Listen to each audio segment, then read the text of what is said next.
हरि ओम सर्वत्राखिलसच्छक्तिः स्वतंत्रो शेषदर्शनः नित्यातादृशचिच्चेत्य यन्तेष्टो no रमापतिः अस्मद्गुरुसमारम्भाम् टीकाकृत्पादमध्यमाम् श्रीमदाचार्यपर्यन्तां वन्दे गुरुपरम्पराम्। न केवलं जगतः अज्ञानजन्यत्वे मानाभावः ಇದೆಯಲ್ಲ, ಈಗ ಈ ಜಗತ್ತೆಲ್ಲವೂ ಅಜ್ಞಾನದಿಂದ ಹುಟ್ಟಿದೆ ಅಂದರೆ ಭ್ರಮ. ಆ ಶಿಂಪಿನ ತೋರ್ತಕ್ಕಂಥ ಬೆಳ್ಳಿ ಹಂಗೆ ಅಜ್ಞಾನದಿಂದ ಹುಟ್ಟಿದೆಯೋ ಹಾಗೆ ಜಗತ್ತು ಇದು ನಿಜವಾದ ಅಸ್ತಿತ್ವವಿಲ್ಲ, ಇದು ಅಜ್ಞಾನದಿಂದ ತೋರ್ತದೆ ಅನ್ನತಕ್ಕಂಥ ವಾದಕ್ಕೆ ಯಾವ ಪ್ರಮಾಣವೂ ಇಲ್ಲ. ಅಪಿತು ಪ್ರಮಾಣ ವಿರೋಧಶ್ಚ. ಜಗತ್ತು ಅಜ್ಞಾನಜನ್ಯ ಅನ್ನತಕ್ಕಂಥ ಮತಕ್ಕೆ ಪ್ರಮಾಣಕ ಇಲ್ಲೇ ಇಲ್ಲ. ಅಷ್ಟೇ ಅಲ್ಲ, ಪ್ರಮಾಣ ವಿರೋಧ ಬರ್ತಾ ಇದೆ. ಈಗ ವೇದಾದೇಹ ಅಂದರೆ ಆಕಾಶ ಮೊದಲಾದ ಜಗತ್ತಿಗೆ ಈಶ್ವರ ಮಾಯಾಜನ್ಯತ್ವಾಭಾವೆ. ಅವಾಗ ಈಶ್ವರನ ಮಾಯಾದಿಂದ ಹುಟ್ಟಿದೆ. ಮಾಯಾ ಅಂದ್ರೆ ಈಶ್ವರ ಇಚ್ಛಾ ತಗೊಂಡ್ರೆ ಏನು ಅಡ್ಡಿ ಇಲ್ಲ. ಮಾಯಾ ಅಂದರೆ ಅಜ್ಞಾನ ಅಂತ. ಈಶ್ವರನಲ್ಲಿ ಆಶ್ರಿತವಾದ ಅಜ್ಞಾನ ಹುಟ್ಟಿದೆ ಅಂತಂದರೆ ಅದಕ್ಕೆ ತಾವಾದ ಅನುಮಾನಂ ವ್ಯಾಪ್ತಿ ಪಕ್ಷ ಧರ್ಮತ್ವೋಪಾದನಂ ಪ್ರಯಾಸ ನಿರಾಸಾಯ ಪುರಾಣ ವಾಕ್ಯವನ್ನೇ ಹೇಳ್ತಾ ಇದ್ದ. ಇದು ಹುಟ್ಟಿಲ್ಲ ಅಂತ. ನಚ ಮಾಯಾ ವಿನಾ ಮಾಯಾ ದೃಶ್ಯತೆ ವಿಶ್ವಮೇಶ್ವರ. ಏನ್ರಿ ಮಾಯಾವಿ ಜಗತ್ತಿನೊಳಗೆ ಅಂದ್ರೆ ಇದು ಬರ್ದಾರ ಏನು, ಮಾಯಾವಿನ ಮಾಯಾ ನ ದೃಶ್ಯತೆ. ಒಂದು ನಿಯಮ ಲೋಕದಲ್ಲಿ. ಈ ಕೆಲವು ಜಾದೂಗಾರರು ಅಂದರೆ ಇಂದ್ರಜಾಲಿಕರು, ಅವರು ಜನರ ಮುಂದೆ ಜಾದೂ ಮಾಡಿ ತೋರಿಸ್ತಿರ್ತಾರೆ. ಅದಕ್ಕೆ ಮಾಯಾ ಅಂತಾರೆ. ಮಾಯಾ ಅಂದ್ರೆ ಸುಮ್ಮನೆ ಮಂದಿಗೆ ತೋರಿಸ್ಲಿಕ್ಕೆ ಇರಂಗಿಲ್ಲ, ಕಣ್ಕಟ್ಟು ಅಂತ. ಆದ್ರೆ ಅವ್ರೇನು ಪದಾರ್ಥ ಮಾಡ್ತಿರ್ತಾರೆ, ಬಟ್ಟೆ ಹಣ್ಣು ಹಂಪಲ, ಇವೆಲ್ಲ ಅವ್ರಿಗೆ ಕಾಣಿಸ್ತಿರಂಗಿಲ್ಲ, ನಮಗೆ ಕಾಣಿಸ್ತಿರ್ತದೆ. ನಮಗೆ ಕಾಣಿಸ್ತಿದೆ ಅಂತ ಅವ್ರು ತಿಳ್ಕೊತಾರೆ. ಯಾಕೆ ಒಂದು 4-5 ಹಣ್ಣು ಹುಟ್ಟಿದ ಕೂಡ ಹಣ್ಣು ನೀವು ಅಂತಿದ್ದೆ, ಅಂದಂಗೆ ಹಣ್ಣು ಹುಟ್ಟಿದೆ ಅಂತ ತಿಳ್ಕೊತಾರೆ. ಅವ್ರಿಗೆ ಕಾಣಿಸಂಗಿಲ್ಲ. ಮಾಯಾ ಮಾಡತಕ್ಕಂಥವನಿಗೆ ಅಂದರೆ ಜಾದೂ ಮಾಡ್ತಕ್ಕಂಥ ವ್ಯಕ್ತಿಗೆ ಜಾದೂ ಪದಾರ್ಥಗಳು ಕಾಣಿಸಂಗಿಲ್ಲ. ಜಗತ್ತೂ ಕೂಡ ಇದೊಂದು ಐಂದ್ರಜಾಲಿಕ ಕಣಕಟ್ಟು ಮಾಯಾ ಅಂತ ನೀವು ಅಂದ್ರಿ ಅಂದರೆ ಇದನ್ನು ಮಾಡಿದ ಮಾಯಾ ಮಾಡ್ದ ಯಾರು? ದೇವರು. ಅವಿದು ಕಾಣಿಸಬಾರದು. ಆದರೆ ವಿಶ್ವಮೇಶ್ವರ ಸದಾ ಪಶ್ಯತಿ ಅದು ಅನ್ವಯ. ಆದರೆ ಭಗವಂತ ಏನು ಮಾಡ್ತಾನೆ? ಜಗತ್ತನ್ನು ಯಾವಾಗ ನೋಡ್ತಿರ್ತಾನೆ. ಪರಮಾತ್ಮ ಸಾಕ್ಷಿ ಚೇತ ಎಲ್ಲ ಸಾಕ್ಷಾತ್ ಈಕ್ಷತೇತಿ ಸಾಕ್ಷಿ. ಸಾಕ್ಷಾತ್ ಪರಮ ಜಗತ್ತು ನೋಡ್ತಿರ್ತಾನೆ. ಮತ್ತು ಪರಮಾತ್ಮ ಜಗತ್ತು ಕಾಣಿಸ್ತಿರ್ತಾನೆ. ಮತ್ತು ತೇನ ಇದಂ ನ ಮಾಯಾ ಇತ್ಯವಧ. ಅದಕ್ಕೆ ಏನು ಮಾಡಬೇಕು? ಇದು ಮಾಯಾ ಅಲ್ಲ, ಇದು ಜಾಸೂ ಅಲ್ಲ, ಸುಳ್ಳ ಅಲ್ಲ ಅಂತ ನಿಶ್ಚಿತ ಮಾಡ್ಕೋರಿ ಅಂತ.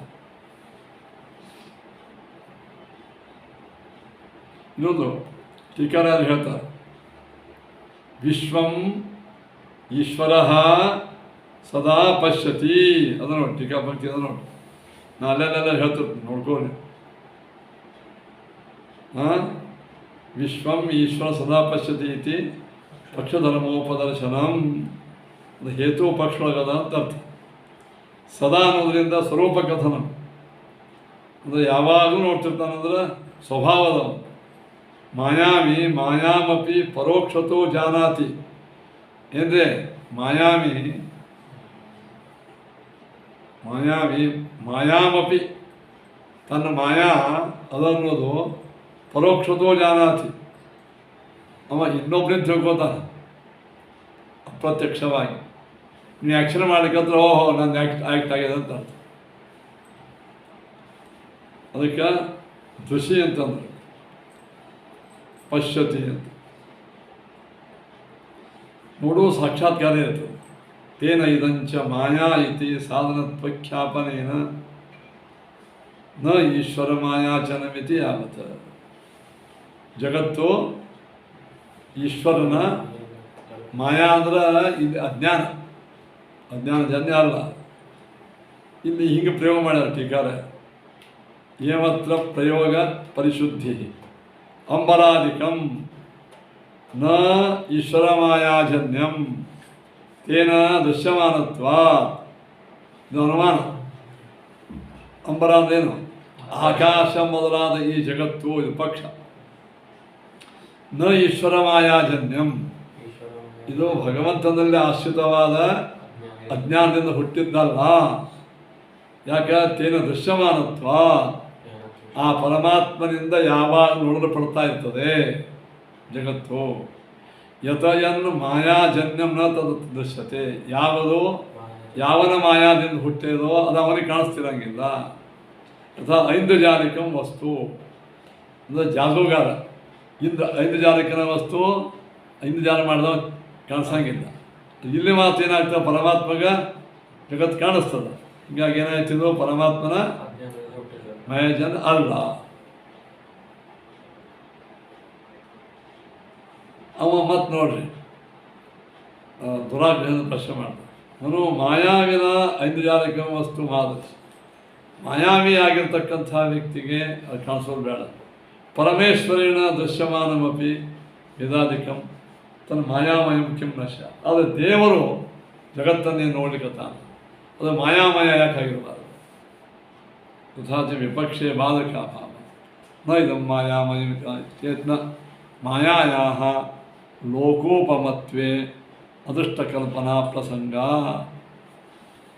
ಮಾಯಾ ಇದು ನೀ ಜಗತ್ತಿನ ಉಪಮಾ ಕೊಡ್ಲಿಕ್ಕತ್ತಿದೆ. ಈ ಜಗತ್ತಿನ ಉಪಮಾ ಕೊಡೋ ಜಗತ್ತಿನಂಗೆ ನಿಯಮ ಹೇಳಬೇಕು. ದೃಷ್ಟಾಂತ ಕೊಡುವಾಗ ದೃಷ್ಟಾಂತದ ಲೌಕಿಕ ದೃಷ್ಟಾಂತ ಕೊಟ್ಟಾಗ ಅಲೌಕಿಕವಾದಂಥ ನಿಯಮಗಳನ್ನೇ ಪಾಲನೆ ಮಾಡಬೇಕು. ಅಲೌಕಿಕತ್ವೇ ಅವಿದ್ಯಾಮಯತ್ವ ಅಪ, ಅಲೌಕಿಕದಿಂದ ಅವಿದ್ಯಾಮಯ ಆಗ್ತದೆ.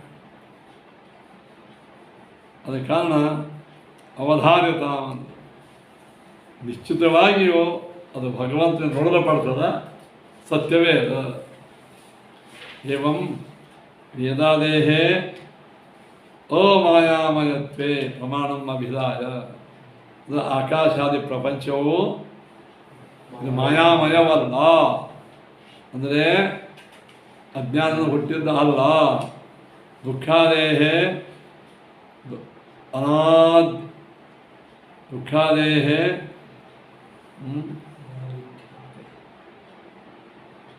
ಅನಾದ್ಯವಿದ್ಯಕತ್ವೇ ಪ್ರಮಾಣ ವಿವಕ್ಷು. ದುಃಖಾದಿಗಳು ಅನಾದಿ ಅವಿದ್ಯಾಕರಣಕವಾಗ್ಯಾವ, ಅನಾದಿ ಕಾಲದಿಂದಿರ್ತಕ್ಕಂಥ ಅವಿದ್ಯಾದಿಂದೇ ಆಗ್ಯಾವ. ವಿವಿಕ್ಷು ತಸ್ಯ ವೇದಾದಿ ಅಮಾಯಾಮಯತ್ವೇಪಿ ಪ್ರವೃತ್ತೆ. ಈಗ ಉಭಯ ಸಾಧಾರಣ ಹೇಳ್ತಾರಲ್ಲ, ಅಪರೋಕ್ಷ ದೃಶೋ ಮಿಥ್ಯಾ ದರ್ಶನಂ ನ ಕ್ವಚಿತ್ ಭವೇತ್. ಸರ್ವಾಪರೋಕ್ಷ ವಿದ್ ವಿಷ್ಣು ವಿಶ್ವದೃಕ್ ತನ್ನ ಮೃಷ. ಅಪರೋಕ್ಷ ದೃಶ ಅಂತ ಬರೀತಾರೆ. ಯಾವನು ಜಗತ್ತನ್ನು ಪ್ರತ್ಯಕ್ಷವಾಗಿ ನೋಡ್ತಾ ಇರ್ತಾನೆ, ಅದಕ್ಕೆ ಟಿಕಾ ನೋಡಿ, ಅಧಿಷ್ಠಾನಂ ಅಪರೋಕ್ಷೇಣ ಪಶ್ಯತಃ ಅಂತ ಅರ್ಥ. ಅಧಿಷ್ಠಾನವನ್ನು ಪ್ರತ್ಯಕ್ಷವಾಗಿ ಯಾವ ನೋಡ್ತಿರ್ತಾನ ತತ್ರ ಆರೋಪಿತ ಮಿಥ್ಯಾತ್ವ ದರ್ಶನ ನ ಭವೆ. ಅವನಿಗೆ ಆರೋಪಿತವಾದಂಥ ವಸ್ತು ಸುಳ್ಳಂತ ಕಾಣಿಸಂಗಿಲ್ಲ. ಹೆಂಗೆ ಉದಾಹರಣೆ ಅಂತಂದರೆ, ಹೆಂಗಂದ್ರೆ ಈಗ ನೀನು ಶಿಂಪಿ ನನಗೆ ಸ್ಪಷ್ಟವಾಗಿ ಕಾಣಿಸೋ ಬೇಡ, ಈಗ ಬೆಳೆ ಕಾಣಿಸ್ತಾರ. ಶಿಂಪಿಯನ್ನು ಹಗ್ಗವನ್ನು ಸ್ಪಷ್ಟವಾಗಿ ಹಗ್ಗ ಅಂತ ನೀ ಕಣ್ಣಾರೆ ನೋಡ್ಲಿಕ್ಕತ್ತೀನಿ ಪ್ರತ್ಯಕ್ಷವಾಗಿ. ನಿನಗಲ್ಲಿ ಸರ್ಪ ಕಾಣಿಸ್ತಾನೆ. ಅಧಿಷ್ಠಾನ ಸ್ಪಷ್ಟತೆ ಇದ್ದಾಗ ಆರೋಪ ಮಾಡಬೇಕಾದ ವಸ್ತು ಅಲ್ಲಿ ನಿನಗೆ ಕಾಣಿಸಂಗೆ ಇದೆ ಅಲ್ವಾ. ಅಧಿಷ್ಠಾನ ಅಪರೋಕ್ಷ ಜ್ಞಾನವಥ ದೃಶ್ಯಮಾನ ತತ್ರ ಆರೋಪಿತ ನ ಭವೇತ್ ಇದೆಯ, ಅವನಿಗೆ ಆರೋಪ ಕಾಣಿಸಂಗೆ ಇದೆ. ಹಾಗೇನಾಯ್ತು, ಅನೇನ ಅನ್ವಯೋ ದರ್ಶಿತ ಏನು ಮಿಥ್ಯಾ ತಸ್ಯ ದರ್ಶನಂ ಅಧಿಷ್ಠಾನ ಅಪರೋಕ್ಷ ದೃಶ್ಯೋ ನ ಭವೇತ್.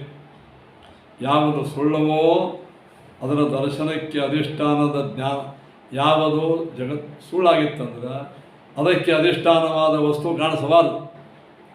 ಉದಾಹರಣೆ ಅಂದ್ರೆ ಶಿಂಪಿನ ತೋರುವ ಬೆಳೆ ಸುಳ್ಳಾಗಿ ಮಿಥ್ಯಾ. ಶಿಂಪಿನ ತೋರ್ತಕ್ಕಂಥ ಬೆಳ್ಳಿ ತಸ್ಯ ದರ್ಶನ ಅದು ಅಧಿಷ್ಠಾನ ಅಪರೋಕ್ಷ ದೃಶ್ಯ. ಆ ಬೆಳ್ಳಿಗೆ ಅಧಿಷ್ಠಾನವಾದದ್ದು ಯಾವುದೋ ಶಿಂಪಿ, ಅದು ಪ್ರತ್ಯಕ್ಷವಾಗಿ ಕಾಣುವ ವೇಳಕ ಅದು ಬೆಳ್ಳಿ ಕಾಣಿಸಂಗಿಲ್ಲ. ನ ಭವಿ ವ್ಯತಿರೇಕೋ ಅಂಥೇಳಿ ಅದಕ್ಕೇನು ಮಾಡಬೇಕು ನಾವು ಇಲ್ಲಿ ಸರ್ವಾ ಪರೋಕ್ಷವದ್ ವಿಷ್ಣು ಮೊದಲೇ ಬಾಯ್. ವಿಷ್ಣು ಪರಮಾತ್ಮ ತನ್ನ ಸ್ವಭಾವ ಶಕ್ತಿಯಿಂದ ಇಡೀ ಜಗತ್ತನ್ನು ಯಾವಾಗಲೂ ನೋಡ್ತಾ ಇರ್ತಾನೆ. ನೋಡಿ, ಸರ್ವಾ ಪರೋಕ್ಷದ ವಿಷ್ಣು ವಿಶ್ವದೃಕ್, ಅದಕ್ಕೆ ವಿಶ್ವದೃಕ್ ಅಂತಾರೆ. ಜಗತ್ತನ್ನು ಪ್ರತ್ಯಕ್ಷವಾಗಿ ಕಣ್ಣಿಂದ ನೋಡ್ತಿರ್ತಾನೆ. ನತನ್ನ ಮನುಷ್ಯ, ಹಾಗಾದ್ರೆ ಏನಾಯಿತು, ಜಗತ್ತನ್ನು ದೇವರು ನೋಡ್ತಾನೆ ಅಂದಮೇಲೆ ಸತ್ಯತ್ವೇ ನೋಡ್ತಾನೆ. ನ ಮನುಷ್ಯ ಸುಳ್ಳು ಅಲ್ಲೇ ಅಲ್ಲ. ಯಾಕೆ ನಿನ್ನ ಪ್ರಕಾರವಾಗಿ ಏನಾಗಬೇಕು ಹೇಳ್ರಿ, ಬ್ರಹ್ಮನೆಂಬ ಅಧಿಷ್ಠಾನದಲ್ಲಿ ಜಗತ್ತೆಂಬ ಆರೋಪದ ಏನದ ಜಗತ್ತೆಂಬ ಆರೋಪನೇ ಮಿಥ್ಯ. ಆದರೆ ಪರಮಾತ್ಮ ತನ್ನ ಅಧಿಷ್ಠಾನ ಯಾವುದು, ತಾನೇ ಅಲ್ಲ ಅಧಿಷ್ಠಾನ, ತನ್ನ ಜ್ಞಾನಕ್ಕೆ ಅದನ್ನೇ ಇದ್ದಾಗ ಆ ಜಗತ್ತೆಂಬ ಆರೋಪವನ್ನು ಹೆಂಗೆ ನೋಡ್ತಾನೆ. ಅಧಿಷ್ಠಾನ ಜ್ಞಾನ ಇದ್ದಾಗ ಆರೋಪ ಕಾಣಿಸ್ತದಲ್ಲಪ್ಪ. ಶಿಂಪಿಯ ಜ್ಞಾನ, ಶಿಂಪಿ ಕಣ್ಣಿಂದ ನೋಡೋ ಕಾಲಕ್ಕೆ ಬೆಳೆ ಕಾಣಿಸ್ತಾ ಇದ್ರಿಗೆ, ಅಂದರೆ ದೇವರು ಜಗತ್ತನ್ನು ನೋಡೋ ಕಾಲಕ್ಕೆ ಅಲ್ಲೇ ನಿನ್ನ ಪ್ರಕಾರ ಆರೋಪ ಆಗಿತ್ತು ಅಂದರೆ ಜಗತ್ತು ಕಾಣಿಸ್ಬಾರ್ದು. ನಾವು ಕಾಣಿಸ್ತದ ಆರೋಪ ಅಲ್ಲ.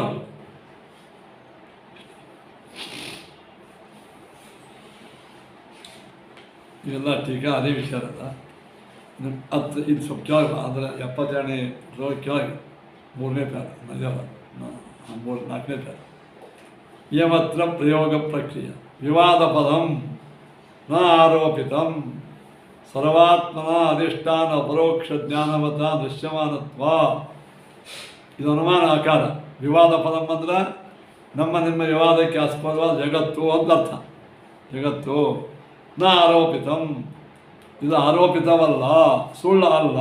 ಯಾಕೆ, ಸರ್ವಾತ್ಮನ ಅಧಿಷ್ಠಾನ ಅಪರೋಕ್ಷ ಜ್ಞಾನವತ ದೃಶ್ಯಮಾನ, ಎಲ್ಲ ದೃಷ್ಟಿಯಿಂದಲೂ ಅಧಿಷ್ಠಾನದ ಪ್ರತ್ಯಕ್ಷ ಜ್ಞಾನವುಳ್ಳ ಭಗವಂತನಿಂದ ಯಾವಾಗಲೂ ನೋಡಲು ಪಡುತ್ತಾ ಇರೋದರಿಂದ ಏನು ಅಧಿಷ್ಠಾನದ ಎಲ್ಲ ಪೂರ್ಣವಾಗಿ ಅಧಿಷ್ಠಾನದ ಜ್ಞಾನವುಳ್ಳ ಭಗವಂತನಿಂದ ನೋಡಲು ಪಡುವುದರಿಂದ ಯಾವುದು ಹೀಗೋ ಅದು ಹಾಗೆ.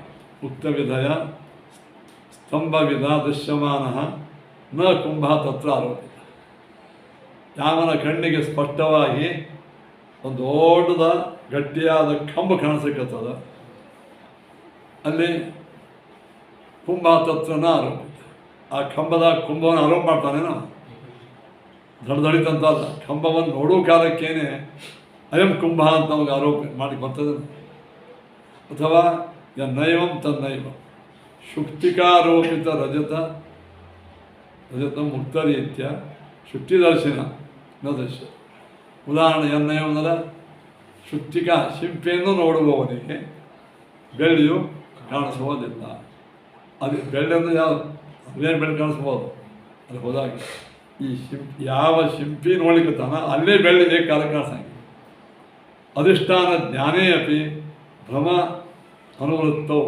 ಏನಾಯಿತು, ಇಲ್ಲ ಅವು ಶಿಂಪಿನೂ ಕಾಣಿಸ್ಲಿ ಬೆಳ್ಳಿ ಕಾಣಿಸ್ಲಿ, ಅಧಿಷ್ಠಾನ ಜ್ಞಾನವಿದ್ದರೂ ಅವು ಆರೋಪ ಆಗಲಿ ಅಂದ್ರೆ ಬಂಧ ನಿರಾಸಾಯ ಬ್ರಹ್ಮಜ್ಞಾನ ಅನ್ವೇಷಣ ಆಯಾಸ ವೈತ ಸಂಘ ಅದೇನು ಹೇಳಿದೆ ಬ್ರಹ್ಮಜ್ಞಾನ ಆದ ಕೂಡಲೇ ಆರೋಪವಾದಂಥ ಜಗತ್ಸುಳ್ಳು ಅಂತ ಗೊತ್ತಾಗ್ತದೆ ಅಂತ ಹೇಳಿ. ಮತ್ತು ಈಗ ನಿನಗೆ ಅಧಿಷ್ಠಾನ ಜ್ಞಾನವಿದ್ದರೂ ಆರೋಪ ಇರಲಿ ಅಂತಂದ್ರೆ ಏನಾಯಿತು, ನಿನ್ನ ಮೋಕ್ಷ ಪ್ರಯಾಸ ವ್ಯರ್ಥ. ನಿನ್ನ ಮೋಕ್ಷ ಪ್ರಯಾಸ ಅದಕ್ಕೆ ಅಜ್ಞಾನ ನಿವೃತ್ತಿಗಾಗಿ ಮೋಕ್ಷ. ಅಜ್ಞಾನ ಏನು, ಜಗತ್ತು ಇದು ಆರೋಪಿತ ಆಗಿದೆ ಅಂತ. ಮತ್ತು ನಿನಗೆ ಇದು ಆರೋಪಿತವಾಗಿದೆ ಅಂತ ಗೊತ್ತಾಗಿ ಬ್ರಹ್ಮ ಅಧಿಷ್ಠಾನ ಜ್ಞಾನ ಆದರೂ ನೀ ಇನ್ನೂ ಆರೋಪ ಹೋಗಿಲ್ಲ ಅಂದರೆ ಎಂದು ಹೋಗಂಗಿಲ್ಲ. ನಿನ್ನ ಮೋಕ್ಷದ ನಿವಾರಣೆಗೆ ಮಾಡುವ ಆಯಾಸ ವ್ಯರ್ಥವಾಗ್ತದೆ ಅಂತ ಆಚಾರ್ಯ ಹೇಳಿ. ಅಷ್ಟಂಚತಂ ದರ್ಶಯಿಸು ಆಗಮೋದಾಹರಣೆ ತಶ್ಚ. ಇನ್ನು ಆಗಮೋದಾಹರಣೆ ಕೊಡ್ತಾರೆ ಅಂದ್ರೆ ಜಗತ್ತಿನ ಸತ್ಯತೆಯ ಪರವಾಗಿ ಪ್ರಾಬಲ್ಯ ಉತ್ಪಾದನೆಯನ್ನು ಏನು ವೇದಗಳು ಮೇಲ್ನೋಟಕ್ಕೆ ಒಮ್ಮೊಮ್ಮೆ ತಪ್ಪರ್ಥ ಹೇಳ್ತಾವೆ. ಮೇಲ್ನೋಟಕ್ಕೆ ತಪ್ಪರ್ಥ ಹೇಳ್ದಾಗ ಕಾಣಿಸ್ತದೆ. ಅಂದರೆ ಪ್ರತ್ಯಕ್ಷಕ್ಕೆ ವಿರೋಧ ಬಂದಾಗ ಬೇರೆ ಅರ್ಥವನ್ನು ಮಾಡಬೇಕು. ಅದೊಂದು ದೃಷ್ಟಾಂತವನ್ನು ಕೊಡಲಿಕ್ಕೆ ಆಚಾರ್ಯ ಏನು, ಈಶೋ ನೀಶೋ ಜಗನ್ಮಿಥ್ಯ ನ ಪೂಜ್ಯೋ ಗುರುರಿತ್ಯಪಿ ಏಕಾತ್ಮ ಪರಬ್ರಹ್ಮ ಭಾವೋ ಮುಕ್ತಿರಿತಿ ಹ್ಯಪಿ ಇತಿ ಶಬ್ದಃ ಪ್ರತ್ಯೇಕಂ ಅಭಿಸಂಬಧ್ಯತೆ. ಈಶಃ ಅನೀಶಃ ಇತಿ ಜಗತ್ ಮಿಥ್ಯಾ ಇತಿ ಗುರುಃ ಪೂಜ್ಯಃ ನ ಇತಿ ಏವಂ ಆದಿ ಶಬ್ದೋ ಏವಂ ಆದಿ ವಿರುದ್ಧಾನಿ ವಚನಾನ್ಯಥಯುಕ್ತಯಃ ಪ್ರಮಾಣೈ ಬಹುವಿಜ್ಞೇಯ ಆಭಾಸ ಇತಿ ವೈದಿಕೈಃ.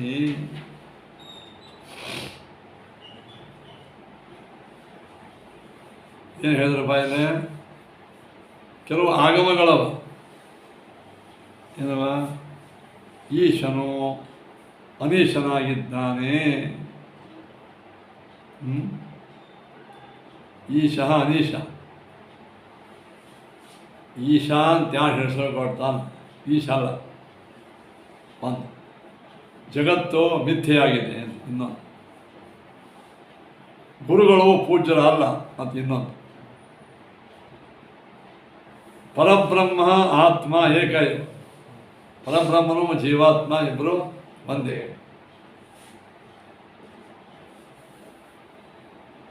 ಪರಬ್ರಹ್ಮ ಭಾವನೆ ಅಥವಾ ಆತ್ಮ ಏಕ, ಆತ್ಮ ಒಬ್ಬೇ ಇದ್ದಾನೆ, ಭಿನ್ನ ಆತ್ಮದಿಂದ. ಪರಬ್ರಹ್ಮ ಭಾವ ಮುಕ್ತಿ, ಏನಿದೆ ಪರಬ್ರಹ್ಮ ನಾವೆಲ್ಲ ಒಂದೇ ಆಗೋದೇ ಮೋಕ್ಷ. ಇತಿ ಅಪಿ, ಇವೆಲ್ಲವೂ ಏವಮಾದಿ ವಿರುದ್ಧಾನಿ ವಚನ, ಈ ಅರ್ಥವನ್ನು ಹೇಳುವ ಕೆಲವು ವಿರುದ್ಧ ಮಾತುಗಳು ವೇದದಲ್ಲಿ ಕಂಡು ಬರ್ತವೆ. ಏನಿದೆ ಅಥವಾ ಯುಕ್ತಯ, ಮತ್ತು ವಚನ ಅಷ್ಟೇ ಅಲ್ಲ, ಯುಕ್ತಿನೂ ಕಂಡು ಬರ್ತಾವೆ. ಹೆಂಗೆ ವಿಶ್ವ ಮಿಥ್ಯಾ ದೃಶ್ಯತ್ವ ಯುಕ್ತಿ ಅದ. ಇವೆಲ್ಲ ಬಹುಭಿ ಪ್ರಮಾಣೈ ಏನು ಮಾಡೋಕ್ಕೆ ನಾವಿಲ್ಲ, ಆಭಾಸ ಇದು ಬಹುಭಿ ವೈದಿಕೈ ಪ್ರಮಾಣೈ. ಇವೆಲ್ಲ ನಮಗೆ ಅವೆಲ್ಲ ಅದಲ್ಲ ವಿರುದ್ಧ. ಇದು ಹೆಂಗೆ ನಾವು ಕಳ್ಕೊಬೇಕು ಈ ಅಜ್ಞಾನವನ್ನು? ಬಹುಭಿ ವೈದಿಕೈ ಪ್ರಮಾಣೈ, ಇದಕ್ಕಿಂತಲೂ ಉತ್ತಮವಾದ ಬಹಳವಾದ ವೇದೋಕ್ತ ಪ್ರಮಾಣಗಳಿಂದ ಇವೆಲ್ಲ ಆಭಾಸ ಇತಿ, ಇವೆಲ್ಲ ಫೇಕ್ ಅಂತಾರೆ. ಇವೆಲ್ಲ ಮೇಲ್ನೋಟದ ಅರ್ಥಗಳು ಆಭಾಸ ಅಂತ ತಿಳ್ಕೋಬೇಕು ನಾವು. ವೇದ ಹೇಳ್ಯಾರಂತ ಬಾಯಿನಲ್ಲಿ ಕೂಡಬಾರ್ದು. ಇದಕ್ಕಿಂತಲೂ ಪ್ರಬಲವಾದಂತಹ ವೇದಗಳ ಉಕ್ತಿಗಳಿಂದ, ಪ್ರತ್ಯಕ್ಷ ಮೊದಲಾದ ಪ್ರಮಾಣಗಳಿಂದ ಇಲ್ಲಿ ನಾವು ತಿಳ್ಕೊಂಡು ಅರ್ಥ ಇರೋದು ಆಭಾಸ. ಯಾವ ಅರ್ಥ? ಈಶನು ಅನೀಶನಾಗಿದ್ದಾನೆ, ಜಗತ್ತು ಸುಳ್ಳಾಗಿದೆ, ಗುರುಗಳು ಪೂಜ್ಯರಲ್ಲ, ಆತ್ಮ ಒಬ್ಬೇ ಇದ್ದಾನ, ಪರಬ್ರಹ್ಮ ಭಾವವೇ ಇತ್ಯಾದಿ ಏನು ಅರ್ಥವನ್ನು ನೋಡಿರಲ್ಲ, ಆಭಾಸ, ಫೇಕ್. ಇದೆಲ್ಲವೂ ಮೇಲ್ನೋಟದ ಅರ್ಥಗಳು, ನಿಜವಾದ ಅರ್ಥ ಅಲ್ಲಿವು ಅಂತ ಹೆಂಗೆ ಗೊತ್ತು ಮಾಡ್ಕೋಬೇಕು? ಪ್ರಬಲವಾದಂಥ ವೇದೋಕ್ತ ಪ್ರಮಾಣಗಳಿಂದ ತಿಳ್ಕೋ. ಪ್ರಬಲವಾದಂಥ ಪ್ರಮಾಣ ಅದನ್ನೇ ಹೇಳ್ತಾರೆ. एवमादयः युक्तयोपि यस्मात् बहुभिः वैदिकैः टीकावाक्य नडु बदे प्रमाणैः विरुद्धाः तस्मात् आभासा इति शिक्षकದಲ್ಲಿ वचनापेक्षया विरोधि प्रमाणानां ಪ್ರಾಬಲ್ಯ ಸಮರ್ಥನಾಯ ಬಹುವೇ ಅಂದರು ಏನಿದೆ ಭಾಳ ಪ್ರಮಾಣಗಳಿಂದ ಇದನ್ನು ನಿರ್ವಕಾಶ ಪ್ರಮಾಣ ಅಂತ ತಿಳ್ಕೊಳ್ಬೇಕು. ಅವೈದಿಕ ವಚನಕ್ಕಿಂತಲೂ ಯುಕ್ತ್ಯಪೇಕ್ಷಾ ಪ್ರಾಬಲ್ಯ, ಯುಕ್ತಿನೂ ಭಾಳ ಹೀಗೆ ಹೇಳ್ತಾರೆ. ಇದು ಟಿಪ್ಪಣಿಗಾರ ಬರೆದ ಇದಕ್ಕಿಂತಲೂ ಪ್ರಬಲ ವೇದ ಪ್ರಮಾಣಗಳ ಯಾವ ಒಟ್ಟಾರೆ ಯಚ್ಚಿಕೇತ ತತ್ ಸತ್ಯಂ ಅಂತ ಒಂದು ಪ್ರಮಾಣ, ಪ್ರಘಾನ್ವಶ್ಯ ಮಹಿಮಾ ಎರಡನೇ ಪ್ರಮಾಣ, ದಾಸೋಪರ್ಣ ಮೂರನೇ ಪ್ರಮಾಣ. ಮುಂದೆ ಹೇಳ್ತಾರೆ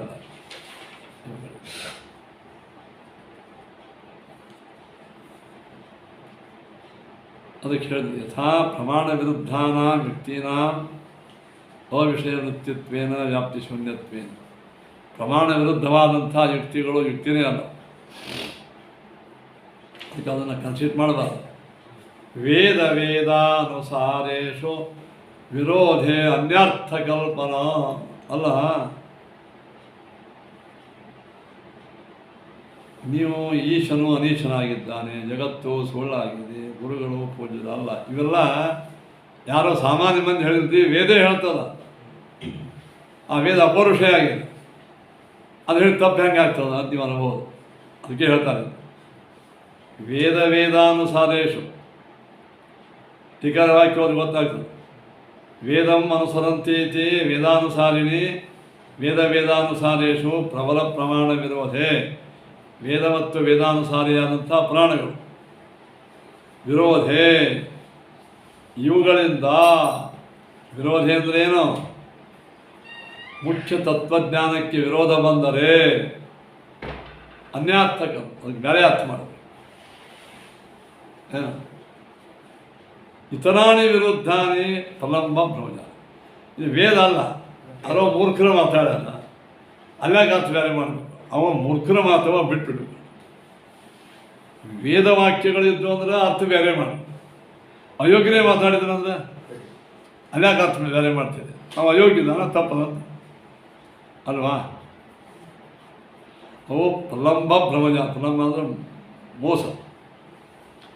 ಟೀಕಾರ ವಾಕ್ಯ ಹೇಳ್ತಾರೆ ನೋಡಿ, ವೇದಮ್ಮನ ಆಯ್ತಾ ಪ್ರಬಲ ಪ್ರಮಾಣ ವಿರೋಧೆ ಸತಿ ತೇಷಾ ವಿರುದ್ಧವರ್ಥಂ ಪರಿತ್ಯಜ್ಯ ಅವಿರುದ್ಧಾರ್ಥ ಕಲ್ಪನೆ. ಪ್ರಬಲವಾದಂಥ ಪ್ರಮಾಣ ವಿರುದ್ಧ ಆಗಿತ್ತಂದ್ರೆ ವಿರುದ್ಧವಾದಂಥ ಅರ್ಥವನ್ನು ಬಿಟ್ಟು ಅವಿರುದ್ಧ ಅರ್ಥ ಕಲ್ಪನೆ. ಸರ್ವತಾ ಹೇಗೆ ಪೂರ್ಣ ವೇದಗಳನ್ನು ತಪ್ಪನ್ನಬಾರ್ದು, ಆ ಅರ್ಥ ಮಾಡಿದ ತಪ್ಪು. ವೇದ ವೇದಾನುಸಾರಿ ಇತರಾಣಿ ಪ್ರಮಾಣ ವಿರುದ್ಧಾನಿ.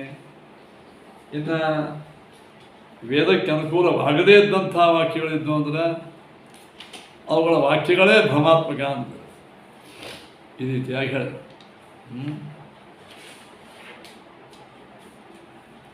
ಏವಂ ಸಾಮಾನ್ಯತೋ ಅನುಮಾನಾಗಮಯೋ ಆಗಮ ವಿರೋಧಂ ಅಭಿದಾಯ.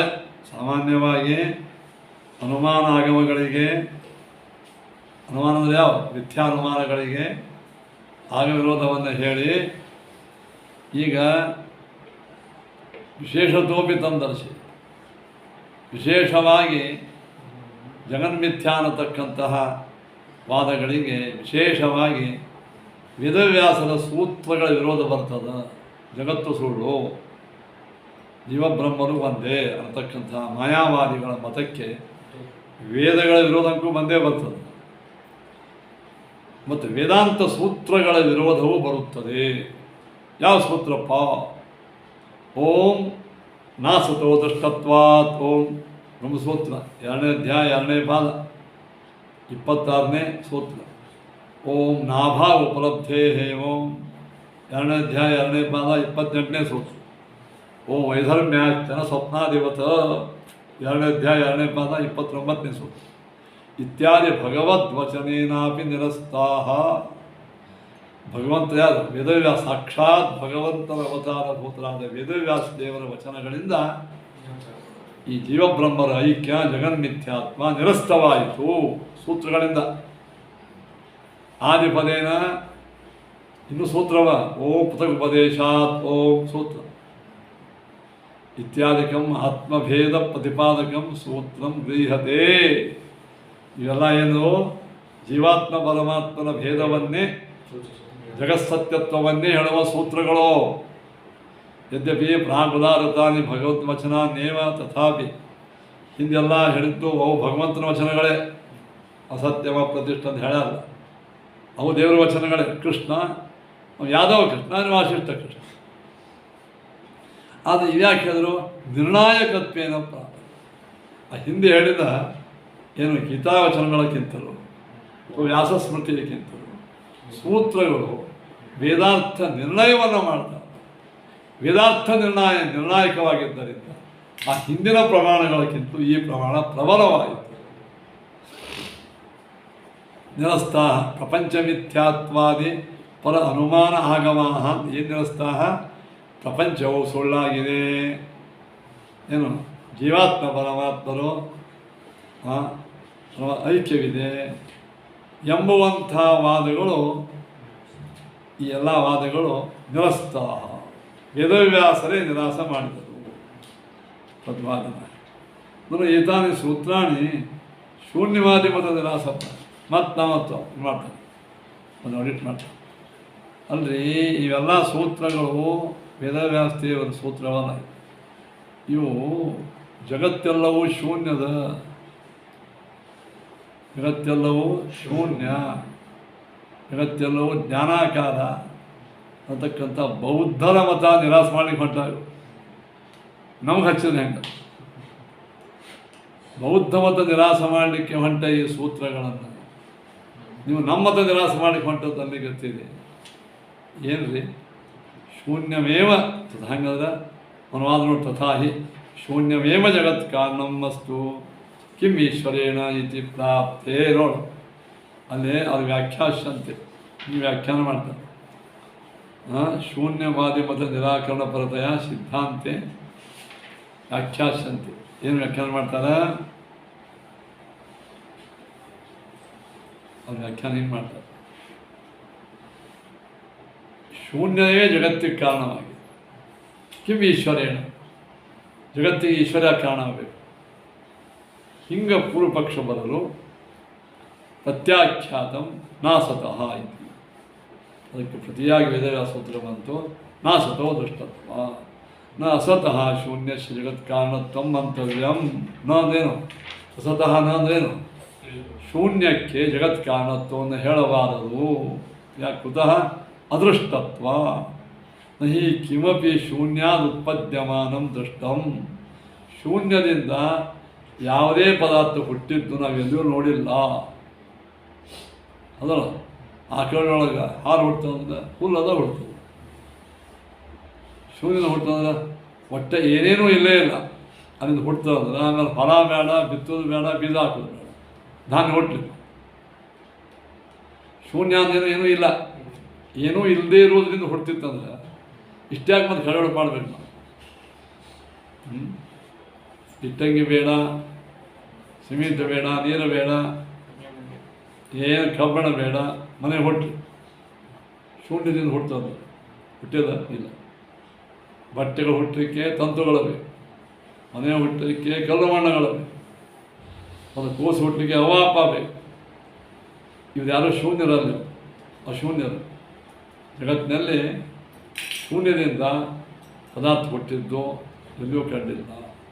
ನಹಿ ಕಿಮಪಿ ಶೂನ್ಯಾದ ಉತ್ಪದ್ಯಮಾನ ಏನು ಜಗದಪಿ ತಥಾ ಭವೇದಮ್ಯದಿ ಜಗತ್ಪಾರಮಾರ್ಥಿಕಂ ಸ್ಯಾತ್.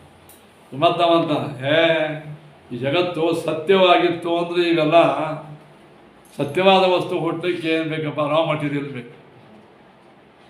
ಸತ್ಯವಾದ ವಸ್ತು ಹುಟ್ಟಲಿಕ್ಕೆ ಸತ್ಯವಾದ ಒಂದು ವಸ್ತು ಬೇಕು. ಜಗತ್ತೆಲ್ಲೂ ಪಾರಮಾರ್ಥಿಕ ಅಲ್ಲ. ಅಸತ್ವೇತೋ ಶುಕ್ತಿಜತಶೈವ ಶೂನ್ಯದ ಉತ್ಪತ್ತು ಕಾನೋತ್ಪತ್ತಿ. ಶೂನ್ಯ ಶುಕ್ತಿಯಲ್ಲಿ ಕಾಣ್ತಕ್ಕಂಥ ರಜತದ ಅಸತ್ಯ ಇದೆ. ಅಸತ್ಯಕ್ಕೆ ಏನು ಯಾವ ವಸ್ತು ಕಾಣಲೇ ಇಲ್ಲ. ಅಸತ್ಯವಾದ ಶುದ್ಧಿಯಲ್ಲಿ ತೋರುವ ಬೆಳ್ಳಿ ಹೆಂಗೆ ಕಾಣವಿಲ್ಲ, ಅದು ಶೂನ್ಯದಿಂದ ಹುಟ್ಟಿದೆ, ಅಸತ್ಯದಿಂದೇ ಹುಟ್ಟಿದೆ. ಅದು ಇಲ್ಲೇ ಇಲ್ಲಲ್ಲ, ಇಲ್ಲದೇ ಇರೋದು ಹುಟ್ಟಿದೆ. ಜಗತ್ತು ಹಾಗೆ ಯಾಕೆ ಹುಟ್ಟಬಾರ್ದು? ಕಾನೋಪತ್ತಿ ಇತಿ ಓಂ ನಾಭಾವ ಇತಿ ಓಂ ನಾಭಾವ ಉಪಲಬ್ಧೆ ನ ಜಗತ್ ಅಭಾವ. ಜಗತ್ತು ಅಭಾವ ಅಲ್ಲ ಅಂದ್ರೆ ಅಸತ್ ಪ್ರತಿಪತ್ತವ್ಯಂ. ಜಗತ್ತು ಅಸತ್ತಲ್ಲ ಅಂದರೆ ಶಿಂಪಿನ ತೋರುವ ಬೆಳ್ಳಿಯಂತೆ ಜಗತ್ತು ಅಸತ್ ಅಲ್ಲ, ನ ಅಭಾವ. ಯಾಕೆ ಉಪಲಬ್ಧೆ ಸದಿತಿ ಪ್ರತಿಮಾನತ್ವ. ಜಗತ್ತು ಸತ್ಯ ಅಂತ ನಮಗೆ ತೋರಿಕತ್ತು. ಶಿಂಪಿನ ತೋರಿದ ಬೆಳ್ಳಿ, ಅಂಗಡಿಯಾಗ ತೋರಿದ ಬೆಳ್ಳಿ ಎರಡು ಒಂದೇನು? ಇಲ್ಲಿ ತೋರಿದ ಬೆಳ್ಳಿ ಅಸತ್ ಅಂತ ತೋರ್ತದೆ, ಅಂಗಡಿಯಾಗ ತೋರಿದ ಬೆಳ್ಳಿ ಅದು ಸತ ಅಂತ ತೋರ್ತದೆ. ಆದ ಕಾರಣ ಜಗತ್ತು ನಮಗೆ ಅಭಾವತ್ವೇನು ತೋರಿಲ್ಲ, ಅಸತ್ತಂತ ತೋರಿಲ್ಲ. ಯಾಕೆ? ಉಪಲಬ್ಧೇ ನಾವು ಸತ್ಯವಂತೆ ತೋರಿಲ್ಲ. ಅದು ಎರಡನೇ ಸೂತ್ರ. ಸತ್ವೇನ ಪ್ರತೀಯಮಾನಮಪಿ ಇದು ಜಗತ್ತು ಸತ್ಯತ್ವೇನ ಸತ್ಯವಾಗಿ ಕಂಡರೂ ಕೂಡ ಸ್ವಪ್ನಾದಿವತ ಅಸತ್ಯಂ ನಶ್ಯ. ಮೂರನೇ ಜಗತ್ತು ಸತ್ಯಂತ ತೋರಿದನು ಸ್ವಪ್ನ ಪದಾರ್ಥಗಳು ನೋಡುವೆಳ್ಳಾಕೆ ಸತ್ಯ ಅಂತ ತೋರ್ತಾವೆ, ಮುಂದಿರ್ತಾವೆ ನಾವು. ಹಂಗೆ ಜಗತ್ತು ಕೂಡ ಸತ್ಯ ಅಂತ ತೋರಿದ್ರು ಸ್ವಪ್ನ ಪದಾರ್ಥಗಳಂತೆ ಸುಳ್ಳು ಅಂತ ಯಾಕೆ ಆಗಬಾರ್ದು? ಮೂರನೇ ವಾದ. ಅದಕ್ಕೆಲ್ಲ ಹೇಳಿದರು ಬಂತು ಏನಪ್ಪ, ಸತ್ವೇನ ಪ್ರತೀಯಮಾನಮಪಿ ಓಂ ಜಗತ್ ಸ್ವಪ್ನಾದಿವತ ಅಸತ್ಯಂ ನಶ್ಯ. ಸ್ವಪ್ನಾದಿಗಳು ಅಸತ್ಯ ವಸ್ತುನೇ ಅಸತ್ಯವು ಸತ್ಯ ಹಂಗೆ ತೋರ್ತದಿಲ್ಲ. ಹಂಗೆ ಸ್ವಪ್ನ ಪದಾರ್ಥಗಳು ಅಸತ್ಯವಾಗಿದ್ದರೂ ಸತ್ಯ ತೋರ್ತಾವಿದ್ದು, ಹಂಗೆ ಜಗತ್ತು ಯಾಕೆ ತೋರಬಾರ್ದು ಅಂತ ಪ್ರಶ್ನೆ ಮಾಡಿದರೆ ವೈಧರ್ಮ್ಯಾಚ ನ ಸ್ವಪ್ನಾದಿವತ ಅಸದೇವ ಜಗತ್ ಸತ್ಯತ್ವೇನ ಪ್ರತೀಯತಿ ದಿನ ವಾಚ್ಯಂ. ಜಗತ್ತು ಅಸತ್ತಾಗೇ ಜಗತ್ ಸತ್ಯತ್ವೇನ ತೋರ್ತಾನೆ. ಯಾಕೃತಃ ವೈಧರ್ಮ್ಯಾಚ ಸ್ವಪ್ನಾದಿ ವೈಧರ್ಮ್ಯಂ ವಿಶ್ವಸ್ಯ ಬಾಧ. ಸ್ವಪ್ನ ಪದಾರ್ಥಗಳಕ್ಕಿಂತಲೂ ಜಗತ್ತು ಭಿನ್ನವಾಗಿದೆ. ಸ್ವಪ್ನ ಪದಾರ್ಥಗಳು ಅಲ್ಲೇ ಹುಟ್ಟಿ ಅಲ್ಲೇ ಹೋಗಿಬಿಡ್ತಾವೆ.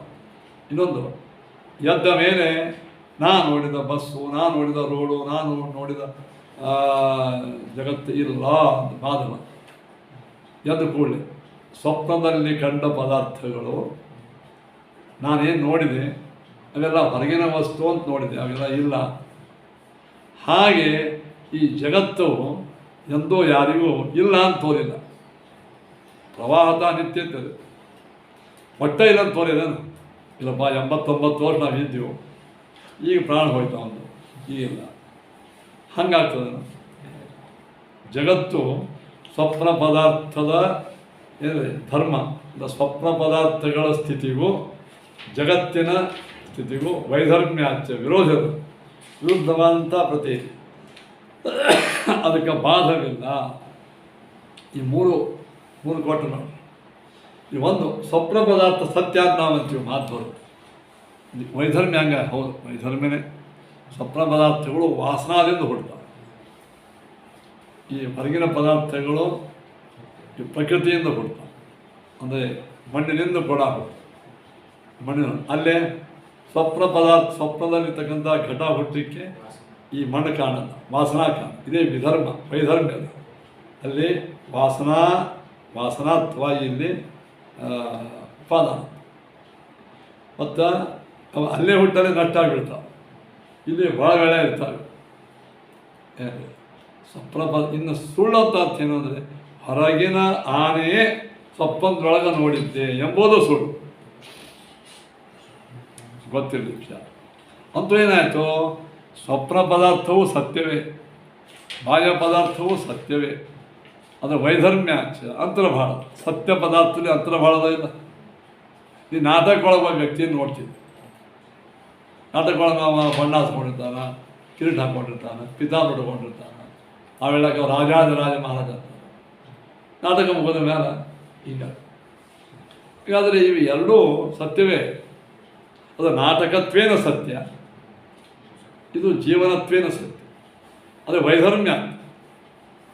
ಎರಡರೊಳಗೂ ವಿರುದ್ಧ ಗುಣಗಳಂತೆ. ಹಾಗೆ ಜಗತ್ತು ಸ್ವಪ್ನದಂತೆ ಅಲ್ಲ, ಅದು ವಾಸನಾಮಯ, ಇದು ಉಪಾದಾನಮಯ. ಅಲ್ಲೇ ಉಪಾದಾನ ಬಿಡ್ರಿ, ಇದು ಕೂಡ ಹೊರಗಿನ ವಸ್ತುಮಯ. ಈ ರೀತಿಯಾಗಿ ಹೇಳಬೇಕು.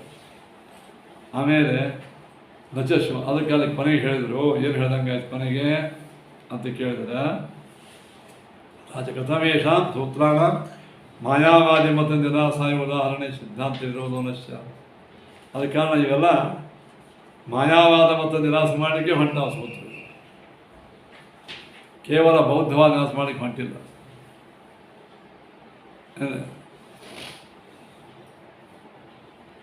ಓಂ ನಜ ಶೂನ್ಯವಾದಿನ ಸಕಾಶಾತ್ ಮಾಯಾವಾದಿನ ವೈಕ್ಷಣ್ಯಂ. ಇನ್ನು ಏನು ಹೇಳ್ಬೇಕು ನಾನು ನಿಮಗೆ? ಶೂನ್ಯವಾದಿ ಮತವನ್ನು ಖಂಡನ ಮಾಡಿದರೆ ಮಾಯಾವಾದ ಮತ ಖಂಡನ ಮಾಡಿದ ಹಾಗೆ ಆಯಿತು. ಯಾಕೆ ಹೇಳ್ರಿ? ಮಾಯಾವಾದಿನ ಶೂನ್ಯವಾದಿನ ಸಕಾಶ ಅಂದರೆ ಶೂನ್ಯವಾದಿಯಕ್ಕಿಂತಲೂ ಮಾಯಾವಾದಕ್ಕೆ ಯಾವುದೇ ಭೇದವಿಲ್ಲ. ತಿಕರ ಹೇಳ್ತಾನೆ. ಮತ್ತು ಶೂನ್ಯವಾದಿ ಮಾಯಾವಾದಿ ಶಬ್ದವು ತನ್ನ ಮತ ಪರೋಕ್ಷ. ಶೂನ್ಯವಾದ ಮಾಯಾವಾದ ಆ ಮತವನ್ನು ತಗೋಬೇಕು, ಆ ವ್ಯಕ್ತಿ ಅಲ್ಲ. ಶೂನ್ಯವಾದ ಮಾಯಾವಾದ ಮತಗಳು ತಗೋ. ಇದು ಮುಕ್ತ. ಇಷ್ಟು ಹೇಳ್ದಂಗೆ ಆಯ್ತು. ನ ಸೂತ್ರಾಣಿ ವಿಷಯ ವಿಶೇಷಣೀಯತಾನಿ. ಈ ಸೂತ್ರಗಳು ನಿರ್ದಿಷ್ಟವಾದಂಥ ಒಂದೇ ವಿಷಯ ಹೇಳ್ತಾರೆ, ಒಂದು ನಿಶ್ಚಿತ ವಿಷಯ ಹೇಳಿ ಏನು ಮಾಡ್ತಾವೆ, ಇದರಂಗೆ ಎಲ್ಲ ಅಂತ ಹೇಳ್ತಾರೆ, ಎಸೆಟ್ರಾ. ಪ್ರತಿಯೊಂದನ್ನು ಹೇಳ್ಬೋದು ಹೊಂಟ್ಬಿಟ್ರೆ ಸೂತ್ರಗಳನ್ನು ಅನಂತ ಆಗಬೇಕು. ಒಂದು ಪ್ರಿನ್ಸಿಪಲ್ ಹೇಳಿ, ಒಂದು ಸಿದ್ಧಾಂತವನ್ನು ಹೇಳಿ, ಇದರಂಗೆ ಯಾವ ಅವೆಲ್ಲ ಅದಕ್ಕೆ ಇದೇ ಉತ್ತರ ಅಂತ ಹೇಳಬೇಕು. ಅದಲ್ಲ, ಈ ಮನೆ ಸಿಮೆಂಟು ಗಾರೆ ಉಂಟು, ಇದು ಕಲ್ಲಿದ್ದು ಒಂದು 4-5 ಹೇಳಿ ಇದರಂಗೆ ಜಗತ್ತಿನಾಗ ಎಲ್ಲ ಇರ್ತಾವೆ. ಆದ್ದರಿಂದ ಹೇಳ್ದಂಗಾಯ್ತು, ಶೂನ್ಯವಾದಿಗಳಿಗೆ ಹೇಳುವ ಎಲ್ಲ ದೋಷಗಳು ಮಾಯಾವಾದಿಗೂ ಬಂದೇ ಬರ್ತಾವ ಅಂತ ಹೇಳಿ ಅದನ್ನೇ ಟೀಕಾರ ವಿಸ್ತಾರ ಮಾಡಿ ಹೇಳ್ಯಾರ. ಇಷ್ಟು ಇವುಟ ಟೀಕಾರ ಹೇಳಿದ್ರೆ ಇಷ್ಟು ಅದರ ಸಾರ ಏನು? ಶೂನ್ಯವಾದಿಯಂತೆ ಇರುವ ಎಲ್ಲ ವಾದಗಳಿಗೆ ಇದೇ ಉತ್ತರ. ಪ್ರತಿಯೊಂದು ಆ ಮತದ ಹೆಸರು ತಗೋಕ ಹೆಂಗೆ ಜಗತ್ತಿನ ಹೆಸರು ಭಾಳವ. ಸೂತ್ರಕಾರ ಎಲ್ಲ ತಗೊಳ್ಕತ್ರ ಸೂತ್ರತ್ವೇ ಹೋಗ್ತವೆ. ಸೂತ್ರ ಶಬ್ದ ಅರ್ಥ ಏನು? ಸಂಕ್ಷಿಪ್ತೊಳಗೆ ಎಲ್ಲ ಅರ್ಥ ಹೇಳಿರಬೇಕು. ಈಗ ಶೂನ್ಯವಾದಿಗಳ ಮತವನ್ನು ನಿರಾಕರಣೆ ಮಾಡ್ತಾ ಮಾಡ್ತಾ ಇದೇ ರೀತಿಯಾಗಿ ಹೇಳುವ ಮಾಯಾವಾದ ಎಲ್ಲ ಮತಗಳಿಗೆ ಇದೇ ಉತ್ತರ ಅಂತ ಇಷ್ಟೇ ಅರ್ಥ. ಜಗತಿ ಅದಕ್ಕೆ ಈ ರೀತಿಯಾಗಿ ಹೇಳಿ ಇನ್ನಿಷ್ಟು ಏತದಪಿ ನಾಸ್ತಿ ಸದೇವ ಜಗತ್ ಶೂನ್ಯ ಉತ್ಪದ್ಯತೆ ಇತಿ ಶೂನ್ಯವಾದ ಅಂಶವತ್ತು ನಿರಾಕ್ರಿಯತೆ. ಮತ್ತು ಪುನಃ ಅಂತಾನೆ ಮಾಯಾವಾದಿ, ಇಲ್ಲ ಜಗತ್ತೆಲ್ಲವೂ ಅಸತ್ವದ ಶೂನ್ಯದಿಂದೇ ಹುಟ್ಟದ ಅಂತ ಶೂನ್ಯವಾದಿಗಳು ಹೇಳ್ತಾರೆ. ನ ಚೇತತ್ ಪ್ರಮೇಯದ್ವಯಂ ಮಾಯಾವಾದನ ಭೇಮ.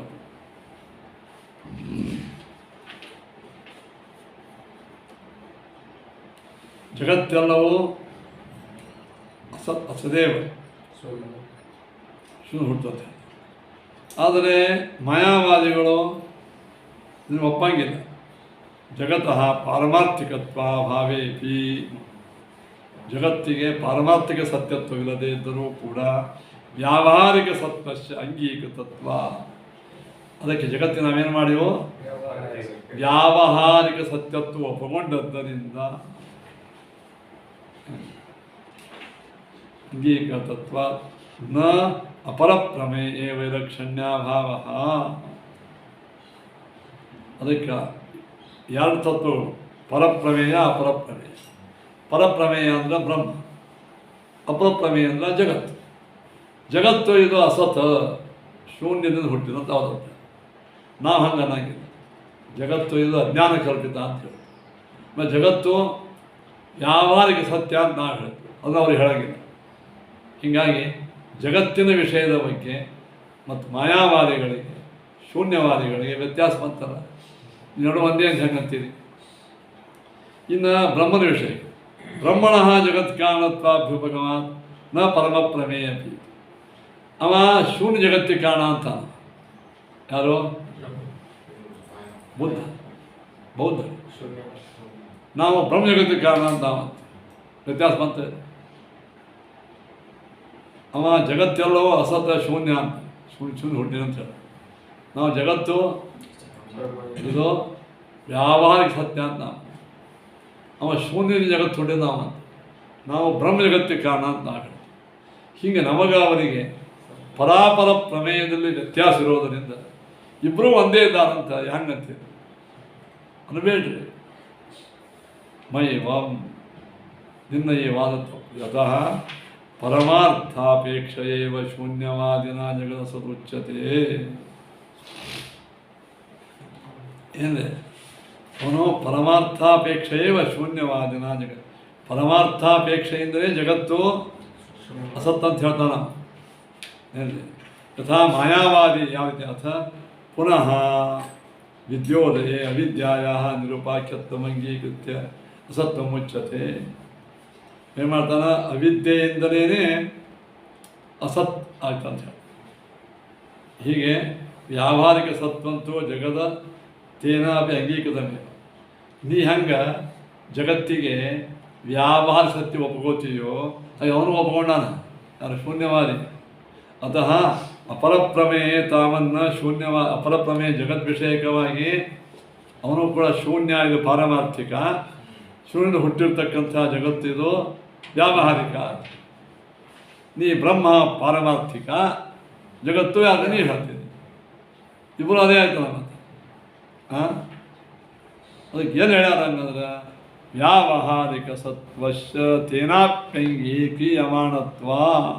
ಆಚಾರ್ಯ ವಾಕ್ಯ ನೋಡ್ರಿ, ಪೂರ್ವೇಣಾನ್ವಯ. ಜಗತಿ ವ್ಯಾವಹಾರಿಕ ಸತ್ವಂ ಶೂನ್ಯವಾದಿನ ಅಂಗೀಕ್ರಿಯತೆ. ಈ ಜಗತ್ತಿಗೆ ವ್ಯಾವಹಾರಿಕ ಸತ್ಯವನ್ನು ನೀವು ಒಬ್ಬೇ ಒಪ್ಕೊಂಡಿಲ್ಲ, ಶೂನ್ಯವಾದಿನೂ ಒಪ್ಕೊಂಡಾನ. ಇದು ಕುತಃ ಈಗ ಎಲ್ಲದ ನಿಗತ್ತದ ತುಂಬ ಅವನ ವಾಕ್ಯ ಹೇಳ್ತು. ಸತ್ಯಂತು ದ್ವಿವಿಧಂ ಪ್ರೋಕ್ತಂ ಸಾಮೃತಂ ಪಾರಮಾರ್ಥಿಕಂ. ಇದು ಬೌದ್ಧರ ವಾಕ್ಯ. ಸತ್ಯವು ಎರಡು ವಿಧವಾಗಿ, ಒಂದು ಸಾಮೃತ ಸತ್ಯ, ಇನ್ನೊಂದು ಪಾರಮಾರ್ಥಿಕ ಸತ್ಯ. ಬೌದ್ಧರ ವಾಕ್ಯ.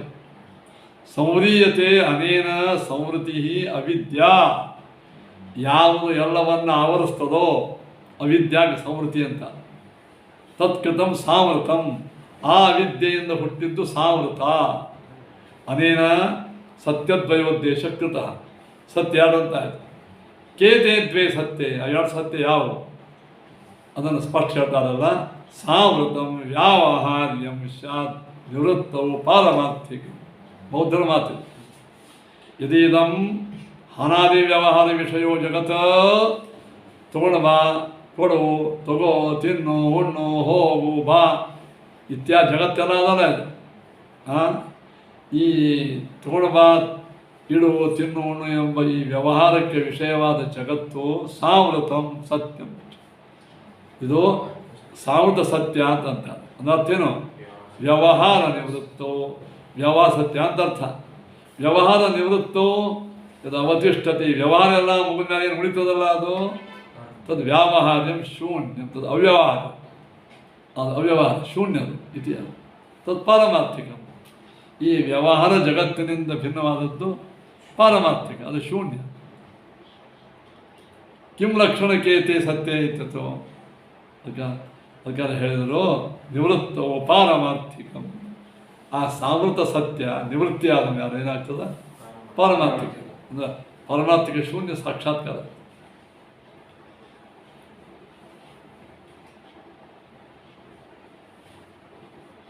ಅದಕ್ಕೆ ಹೇಳಿದರು ವಿಜ್ಞಾನದಿಂದ ಎಲ್ಲ ಜಗತ್ತು ನಿವೃತ್ತಿ ಆದರೂ ಯಾವ ನಿವೃತ್ತಿ ಹೊಂದಂಗಿಲ್ಲ, ಅದು ಪಾರಮಾರ್ಥಿಕ ಅವಂತ. ಕಾಲತ್ರಯೇ ಅಬಾಧ್ಯತ್ವ ಪಾರಮಾರ್ಥಿಕ ಸತ್ಯತ್ವ ಲಕ್ಷಣ. ಮತ್ತು ಏನಾಯಿತು? ಮೂರೂ ಕಾಲದೊಳಗೆ ಯಾವುದೆಂದು ನಿವೃತ್ತಿ ನಾಶವಾಗುವುದೆಂದು ಅದು ಪಾರಮಾರ್ಥಿಕ ಸತ್ಯ, ಅದು ಶೂನ್ಯ. ಸಾಮೃತಶ್ಚ ಲಕ್ಷಣಮ್ಮ. ಇನ್ನು ಸಾಮೃತ ಸತ್ಯ ಅಂದ್ರೇನು? ವ್ಯಾವಹಾರಿಕ ಸತ್ಯ. ಅದು ಯಾವುದು? ವಿಚಾರ್ಯಮಾಣೇನೋ ಸತ್ವಂ ಸತ್ವಂ ಚಾಪಿ ಪ್ರತೀಯತೆ. ಏನೋ ಭಾಳ ವಿಚಾರ ಮಾಡಿದ್ರೆ ಸತ್ವ ಇರೋಂಗಿಲ್ಲ. ಜ್ಞಾನದ ಸತ್ಯ ಅಂತ ತೋರ್ತದೆ. ಮೇಲ್ನೋಟಕ್ಕೆ ಸತ್ಯ ಅಂತ ತೋರ್ತದ, ಸಮೀಪಕ್ಕೆ ಹೋಗಿ ವಿಚಾರ ಮಾಡಿ ಸತ್ಯ ಅಲ್ಲ ಅಂತ ತೋರ್ತದೆ. ಅದೇ ವ್ಯಾವಹಾರಿಕ ಸತ್ಯ. ಯಶ್ಚ ಸಾಮೃತಂ ಜ್ಞೇಯಂ. ಪ್ರಾಗೂರ್ಧ್ವಂ ಯಸ್ಯ ಸತ್ವಂ ನ ಮಧ್ಯೆ ತಸ್ಯ ಕುತೋ ಭವೆ. ಯಾವುದು ಮೊದಲೂ ಸತ್ಯ ಅಲ್ಲ, ಮುಂದೂ ಸತ್ಯ ಅಲ್ಲ, ನೋಡು ಹೆಂಗೆ ಸತ್ಯ ಇರ್ತದದು. ಅನ್ಯಥಾ ಶುಕ್ತಿ ರೂಪ್ಯಾದೆ ಸತ್ವಂ ಕೀನ ನಿವಾರ್ಯತೆ. ಹಾಗಾದ್ರೆ ಕಾಲತ್ರಯದಲ್ಲಿಯೂ ಅದು ಮಿಥ್ಯೇನೆ ನಿಮ್ಮ ಪ್ರಕಾರ. ನೀವು ನಿವಾರಣೆ ಯಾಕೆ ಮಾಡ್ತೀನಿ? ಸತ್ಯ ಆಗಿತ್ತು ನಾವು ನಿವಾರಣೆ ಯಾಕೆ ಮಾಡ್ತೀನಿ? ಇತ್ಯಾದಿ ವಿಚಾರ್ಯಮಾಣೆ. ನೋಡಿ, ಹೀಗೆ ವಿಚಾರ ಮಾಡಿದಾಗ ಯಶ್ಯ ವಸ್ತುತಃ ಸತ್ವಂ ನ ಯುಜ್ಯತೆ, ಯಾವುದಕ್ಕೆ ನಿಜವಾಗಿ ಸತ್ಯತ್ವ ಕೂಡಂಗಿಲ್ಲೋ ತಥಾಪಿ ಸತ್ವಂ ಪ್ರತೀಯತೆ. ಯಾವುದು ಸತ್ಯ ಅಲ್ಲೇ ಅಲ್ಲ, ಶಿಂಪಿ ತೋರುವ ಬೆಳ್ಳಿ ಸತ್ಯ ಅಲ್ಲೇ ಅಲ್ಲ, ಅದು ಸತ್ವ ಅಂತ ತೋರ್ತದ. ಅದು ಸಾಮೃತಂ ಸತ್ಯಂ, ಅದು ಸಾಮೃತ. ಅತ್ರ ಅಧ್ಯಯನ ವಿಶೇಷಣೇನ ಪಾರಮಾರ್ಥ ಸತ್ಯ ಇದು ಸತ್ಯ ಅಲ್ಲ. ಏವಂ ವ್ಯವಹಾರ ಪದಂಚಯತ ಇತ್ಯಾದಿ. ಅದಕ್ಕೆ ಪಾರಮಾರ್ಥಿಕಸ್ಯ ಅತ್ಯಂತ ಅಸತಶ್ಚ ಅನಾದಿ ವಿಷಯತ್ವ ವ್ಯವಹಾರ ವಿಷಯತ್ವಂಚ ಸಾಮೃತ. ಅಂತೂ ಯಾವುದು ನಮ್ಮ ವ್ಯವಹಾರಕ್ಕೆ ವಿಷಯವಾಗಿದೆಯೋ ಸಾಮಸತ್ಯ, ಅದೇ ಜಗತ್ತು. ಅದಕ್ಕೆ ಅವರು ಬುದ್ಧರ ಮಾತು ಹೇಳ್ತಾರೆ ನೋಡಿ ಇನ್ನೊಂದು. ದ್ವೇ ಸತ್ಯೇ ಸಮುಪಾಶ್ರಿತ್ಯ ಬುದ್ಧಾನ ಧರ್ಮದೇಶಿನ. ಬುದ್ಧರ ಒಂದು ಧಮ್ಮಪದಗಳಲ್ಲಿ ಹೇಳ್ತಾರೆ, ಲೋಕೆ ಸಾಮೃತ ಸತ್ಯಂಚ ಸತ್ಯಂಚ ಪರಮಾರ್ಥತಃ. ಲೋಕದಲ್ಲಿದ್ದು ಸಾಮೃತ ಸತ್ಯ, ಇನ್ನೊಂದು ಪಾರಮಾರ್ಥಿಕ ಸತ್ಯ. ಪಾರಮಾರ್ಥಿಕ ಸತ್ಯವೇ ಶೂನ್ಯ, ಸಾಮೃತ ಸತ್ಯವೇ ವ್ಯಾವಹಾರಿಕ. ಇದು ಬೌದ್ಧರ ಮಾತು ಅಲ್ವಾ. ಏವಂ ಅಪರಪ್ರಮೇಯೇ ವೈಲಕ್ಷಣ್ಯಾಭಾವ ಉಪಾದ್ಯ. ಇನ್ನು ಅಪರಪ್ರಮೇಯದಲ್ಲಿ ಅಂದೇನು? ಜಗತ್ತಿನ ವಿಷಯದಲ್ಲಿ ಅವರು ವ್ಯಾವಹಾರಿಕ, ನೀವು ವ್ಯಾವಹಾರಿಕ ಏನು, ಹೀಗೆ ಏನೂ ವಿಲಕ್ಷಣ ಇಲ್ಲ ಅಂತ ಹೇಳಿ ಪರಪ್ರಮೇಯ ಪಿದ ಉಪಾಧಿ. ಪರಪ್ರಮೇಯ ಅದು ಬ್ರಹ್ಮ ಮತ್ತು ಶೂನ್ಯ, ಅಲ್ಲಿಯೂ ಏನು ಭೇದಿಲ್ಲ ಅಂತ ನಿಮಗೆ ಅವರಿಗೆ ವ್ಯತ್ಯಾಸ ಇಲ್ಲ. ಈಗ ಅಪರಪ್ರಮೇಯದಲ್ಲಿ ನಿಮಗೆ ವ್ಯತ್ಯಾಸ ಇಲ್ಲ ಅಂತ ಹೇಳಿದರು, ಇನ್ನು ಪರಪ್ರಮೇಯದ ವಿಷಯಕ್ಕೂ ನಿಮಗೆ ಅವರಿಗೆ ವ್ಯತ್ಯಾಸ ಇಲ್ಲ. ನಚ ನಿರ್ವಿಶೇಷ ಬ್ರಹ್ಮವಾದಿನಃ ಶೂನ್ಯಾತ್ ಕಿಂಚಿತ್ ವಿಶೇಷ ತಸ್ಯ. ಬ್ರಹ್ಮನಿಗೆ ಯಾವ ವಿಶೇಷಗಳೂ ಇಲ್ಲ. ನಿರ್ವಿಶೇಷ ಬ್ರಹ್ಮವಾದಿಗೂ ಶೂನ್ಯವಾದಿಗೂ ಕಶ್ಚಿತ್ ವಿಶೇಷ ತಸ್ಯ ಯಾವ ವಿಶೇಷವೂ ಇಲ್ಲ. ಅದು ಯಾವುದೇ ವ್ಯತ್ಯಾಸವಿಲ್ಲ, ಎಲ್ಲ ಒಂದೇ. ಯದ್ಯಪಿ ಈಗ ಮಾಯಾವಾದಿ ಜಗತ್ಕಾರಣಂ ಬ್ರಹ್ಮ ವದತಿ. ಹಾಗೆ ನೋಡಿದರೆ ಮಾಯಾವಾದಿ ಜಗತ್ತಿಗೆ ಕಾರಣ ಬ್ರಹ್ಮ ಅಂತ ಹೇಳ್ತಾನೆ. ಶೂನ್ಯವಾದಿ ಶೂನ್ಯವಾದಿ ಶೂನ್ಯ ಜಗತ್ತಿಗೆ ಕಾರಣ ಅಂತ ಹೇಳ್ತಾನೆ. ಬ್ರಹ್ಮವಾದಿನ ತಸ್ಯ ಬ್ರಹ್ಮಣ ಶೂನ್ಯಾತ್ಮ ಕಶ್ಚಿತ್ ವಿಶೇಷ. ಆದರೆ ಹೆಸರು ಬ್ಯಾರೇವ ಇವು, ಏನೂ ಭೇದವಿಲ್ಲ. ಯಾಕೆ? ನಿರ್ವಿಶೇಷತ್ವೇನ ಅಂಗೀಕೃತತ್ವಾತ್. ಆ ಬ್ರಹ್ಮ ಏನು ವಿಶೇಷವಪ್ಪ? ಏನೂ ಇಲ್ಲ, ಯಾವ ವಿಶೇಷವೂ ಇಲ್ಲ. ಮತ್ತು ಯಾವ ವಿಶೇಷ ಇಲ್ಲದೆ ಶೂನ್ಯ, ಅದು ಏನೂ ಇಲ್ಲದೆ ಇರುವುದೇ ಬ್ರಹ್ಮ. ಯಾಕೆ ನಾವು ಬ್ರಹ್ಮಗ ಏನು ಒಪ್ತೀವೋ? ಚೇತನತ್ವ ಒಪ್ತೀವಿ, ವಿಶೇಷ ಬಂತು, ಸವಿಶೇಷ ಆಯ್ತು, ನೀವು ಅದ್ವೈತ ಭಂಗ ಆಯ್ತು. ನಿರ್ವಿಶೇಷಮಪಿ ಬ್ರಹ್ಮ ಶೂನ್ಯಾದ ವಿಶಿಷ್ಟತೆ ಇತ್ಯಂಗೀಕಾರೆ ಸವ್ಯಾಖ್ಯಾನ. ಬ್ರಹ್ಮಗ ನಿರ್ವಿಶೇಷಾತ್ ಮೊದಲು ಹೇಳಿ, ಅದು ಶೂನ್ಯದಿಂದ ವಿಶಿಷ್ಟ ಆಗಿದೆ ಅಂದ್ರೆ ಭಂಗ ಆಯ್ತಿಲ್ಲ. ಬ್ರಹ್ಮದಲ್ಲಿ ಯಾವ ವಿಶೇಷವೂ ಇಲ್ಲ, ವಿಶೇಷ ಧರ್ಮ. ಆದರೂ ಇದು ಶೂನ್ಯದಿಂದ ಭಿನ್ನ ಆಗಿದೆ ಅಂದರೆ ಭಿನ್ನತ್ವ ಧರ್ಮ ಬಂತೋ ಇಲ್ಲ? ನಿರ್ಮಾತೆ ಇರೋದು ಬಂತ. ವಿಶೇಷ ಇಲ್ಲ ಅಂತ ಹೇಳಿ ಶೂನ್ಯದಿಂದ ವಿಶೇಷ ಹೇಳಿದೆ ಅಂದ್ರೆ ಸವ್ಯಾಖ್ಯಾನ. ಮಾಭೂ ಶೂನ್ಯ ಬ್ರಹ್ಮಣ ವಿಶೇಷ. ಅದಕ್ಕೆ ಹೇಳ್ತಾರೆ ಏನು, ಅದು ಟೀಕಾ ಹೇಳ್ತಾರೆ, ಯಾದೃಶಂ ಶೂನ್ಯವಾದಿನ ಶೂನ್ಯಂ ಮನ್ಯಂತೆ. ಶೂನ್ಯವಾದಿಗಳು ಶೂನ್ಯವನ್ನು ಯಾವ ರೀತಿಯಾಗಿ ಹೇಳುತ್ತಾರೆಯೋ ತಾದೃಶಮೇವ ಮಾಯಾವಾದಿನೋ ಬ್ರಹ್ಮ ಅಂಗೀಕುರುವತೆ. ಮಾಯಾವಾದಿಗಳು ಕೂಡ ಬ್ರಹ್ಮವನ್ನು ಅಂಗೀಕರಣ ಮಾಡ್ತಾರೆ. ಅಥೋಪಿ ಇತ್ಯಭಿ ಶೂನ್ಯವಾದಿ ವಾಕ್ಯಂ ತಾವತ್ ಪಠತಿ. ಶೂನ್ಯವಾದಿ ಶೂನ್ಯ ಲಕ್ಷಣ ಹೇಳ್ತಾನೆ ಕೇಳಿ.